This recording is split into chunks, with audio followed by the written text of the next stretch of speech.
సిరాలజీ report ఇది 17/10/2017 ఈ సిరాలజీ report అంటే పాప చనిపోయిన తర్వాత ఆ పాప బాడీలో నుంచి సేకరించినటువంటి బాడీ పార్ట్స్ని ప్రైవేట్ పార్ట్స్లో నుంచి సేకరించినటువంటి అవశేషాలను తీసుకొని వాటిని ఎఫ్ఎస్ఎల్కి పంపిస్తే ఎఫ్ఎస్ఎల్ నుంచి వచ్చినటువంటి ఫైనల్ రిపోర్ట్ అండి ఇది. ఈ ఎఫ్ఎస్ఎల్ నుంచి వచ్చినటువంటి final report can't be manipulated. ఉప ముఖ్యమంత్రి గారికి తెలియని అంశం ఏంటి అంటే 2017లోనే ఈ రిపోర్టు 2014 నుంచి 19 వరకు ఏ గవర్నమెంట్ అమల్లో ఉందండి? మీరు మద్దతు ఇచ్చినటువంటి గవర్నమెంటే కదా, తెలుగుదేశం పార్టీయే కదా. అప్పటికి వైసీపీ అధికారంలోకి వచ్చిందా? గత ప్రభుత్వం అధికారం.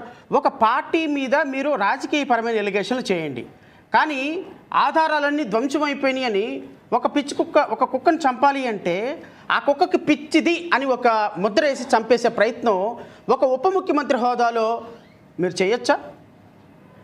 అసలు నువ్వు గనక ఉప ముఖ్యమంత్రి కాకుండా ఉన్నట్టయితే మీ ప్రెస్ మీట్లో లేకపోతే మీ మాటలకి ఈవెన్ నా పిఏ కూడా స్పందించేవాళ్ళు కాదు.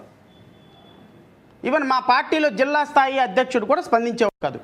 Because you are holding a honourable deputy chief minister post, I'm forced to clarify your remarks. I'm forced to counter your allegations. ఎందుకంటే ప్రజలకి తప్పుడు సంకేతం వెళితే, సినిమాల్లో లాగా మ్యానిపులేషన్ చేస్తే, రాజకీయాల్లో మర్డర్స్ని, మానభంగాల్ని, రేపుల్ని, హత్యల్ని కూడా మీ యొక్క పొలిటికల్ స్టంట్లకు వాడితే, కులాలని కూడా మీ యొక్క పొలిటికల్ స్టంట్లకు వాడితే, మీలాంటి రాజకీయ నాయకులు అత్యున్నతమైన పదవుల్లో కూర్చుంటే ఈ సొసైటీ ఎందుకు పనికి రాకుండా, ఈ సొసైటీ అతి త్వరలో మనుషుల్ని రోడ్ల మీదే కొట్టి చంపుకున్నా కూడా విర్రవీకి తిరిగే పరిస్థితికి వస్తుంది. 17/10/2017 ఈ పాపకు సంబంధించినటువంటి సిరాలజీ రిపోర్ట్ వచ్చింది. ఇది after the perusal of the above said documents in the light of the forensic science laboratory analysis report, I am of the opinion to the best of my knowledge and the belief that the above said deceased అంటే పాప 14 సంవత్సరాల పాప above said deceased cause of death is died due to abscina resulting from antemortem pressure over the neck with evidence of recent sexual intercourse prior to her death. ఈ పాప మెడ ఊపిరి ఆడక చనిపోయింది. చనిపోకముందు ఈ పాప ప్రయర్ డెత్కి సెక్సువల్ ఇంటర్కోర్స్లో పాల్గొనింది అండ్ అబ్డామెన్ నిండా కూడా sperm ఉంది అని గౌరవ ఉప ముఖ్యమంత్రి గారు చెప్పిన సందర్భం నేను కాదు, ఆ డాక్యుమెంట్ కూడా దీంట్లోనే ఉంది. సో 2017లో వచ్చినటువంటి ఈ రిపోర్టుని 2019లో వచ్చినటువంటి వైఎస్ఆర్సీపీ ప్రభుత్వం మ్యానిపులేట్ చేసింది అని చెప్పటానికి మనకు కాస్త సిగ్గుండాలా? మనకు కాస్త ఇంగిత జ్ఞానం ఉండాలా? ఈ పోస్ట్ మార్టం రిపోర్టు ఆ పాపని ఎవరో రేప్ చేశారు. ఎందుకంటే బిలో 18 years పాపతో సెక్స్ చేస్తే ఆ పాప కన్సెంట్ ఇచ్చినట్టు కాదు కదా. సో కాబట్టి ప్రయర్ డెత్కి ఆ పాప ఇంటర్కోర్స్లో సెక్స్లో పాల్గొందని పోస్ట్ మార్టం రిపోర్ట్ చెప్పినప్పుడు, ఆ పాపను ఎవరో రేప్ చేశారు అని చెప్పినప్పుడు ఈ రేప్ చేసిన వ్యక్తి ఎవరో ఫైండ్ అవుట్ చేయాల్సిన బాధ్యత ఉంటుంది కదా. ఈ రేప్ చేసినటువంటి వ్యక్తికి ఎవరైనా రేపొద్దున ఏం చేయాలి, రేపొద్దున ఎలా ఇతన్ని పట్టుకోవాలి అని చెప్పాల్సిన బాధ్యత ఉంటుంది కదా. రేపు సిబిఐ ఎంక్వైరీ వేయాల్సింది దానికోసమే కదా. సిబిఐ వచ్చి పట్టుకోవాల్సింది నిందితులనే కదా. మీ అంతటికి మీరే ప్రీ నోషన్ ఇచ్చేసుకొని ఈవిడ ఎవిడెన్స్ లేదు అని మీరు ప్రకటించేస్తే రేపొద్దున ఈ కేసులో సుగాలిపురికి న్యాయం ఎలా జరుగుతుంది? కాస్త అన్నం తినేటువంటి మనకి మనం తినే అన్నానికి కాస్త అయిన జస్టిఫికేషన్ చేసుకుంటూ ఒక హోదాలో మాట్లాడుతున్నామన్న ఏమైనా స్పృహ ఉందా మనకి ఉప ముఖ్యమంత్రి గారు? మన రాష్ట్రం మంత్రి ప్రోగ్రాంకి వెళ్ళిపోయి ఆ ప్రోగ్రాంలో ఇష్టం వచ్చినట్టు మాట్లాడేశారు. మీ ఇష్టం. ఇంకా దుర్మార్గం ఏంటి అంటే సుగాలి ప్రీతి మరణం ప్రతి ఆధారం కూడా సేకరించబడింది, ప్రతి ఎవిడెన్స్ కూడా సేకరించబడింది, ప్రతి ఎవిడెన్స్ ఉంది, ప్రతి ఆధారం ఉంది, ప్రతి అంశము ఆన్ రికార్డు ఉంది. ఇంకా దుర్మార్గం ఏంటి అంటే 25/9 ఈ కేసులో 162/2018 అని ఛార్జ్ షీట్ కూడా కంప్లీట్ చేసి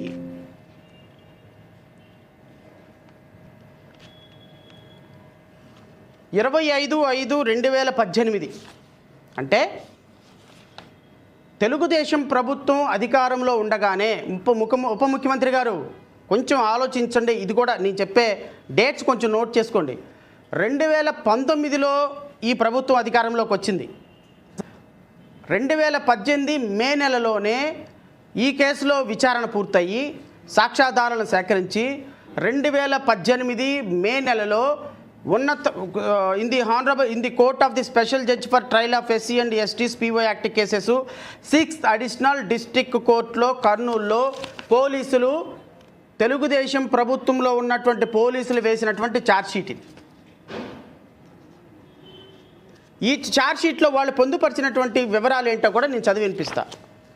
ఈ ఛార్జ్షీట్తో పాటు పోలీసులు వేసినటువంటి evidence 161 sub class 3 CRPC statements from LW1 నుంచి LW27 వరకు, అంటే 27 ఇండిపెండెంట్ సాక్ష్యాధారాలను విచారించి ఆ సాక్ష్యాధారాలని కోర్టులో ప్రొడ్యూస్ చేశారు. Number 1 post mortem certificate. నేను ఏదైతే ఆ పాపని రేప్ చేసి చంపేశారు, గొంతు ఊపిరాడక చనిపోయిందని చెప్పినటువంటి పోస్ట్ మార్టం రిపోర్టు కూడా కోర్టులో వేశారు. FSL report Hyderabad received on 19/9/2017. Project DNA 64917 of final report. FSL Hyderabad report 9/10/2017. Final opinion 17/10/2017. Minutes of CC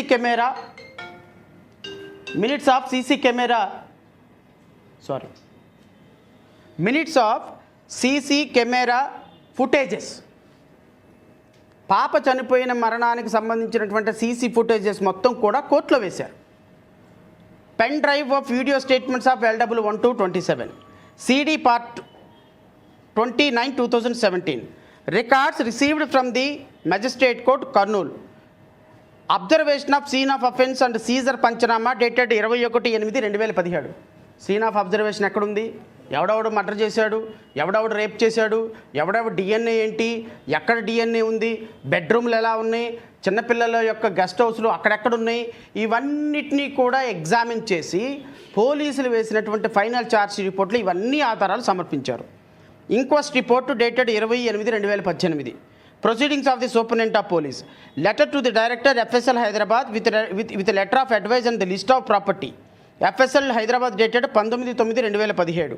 caste certificate of LW1 ST Sugali, అంటే ఎవరైతే పాప చనిపోయిందో అతను. Caste certificate of A2 and A3 OC Kapu. నిందితులు ఎవరండి? వాళ్ళు రెడ్ అయినప్పటికీ కూడా అక్కడ OC కాపులు. ఇది చాలా స్పష్టంగా ఛార్జ్షీట్లో మెన్షన్ చేశారు. ఇప్పుడు నేనేమంటానంటే కులం వద్దు అంటున్నారు కదా, వీళ్ళు కాపులు కాబట్టే నిందితుల దగ్గర కోట్ల రూపాయల డబ్బులు తీసుకొని ఇన్ని ఆధారాలు ఉన్నప్పటికీ కూడా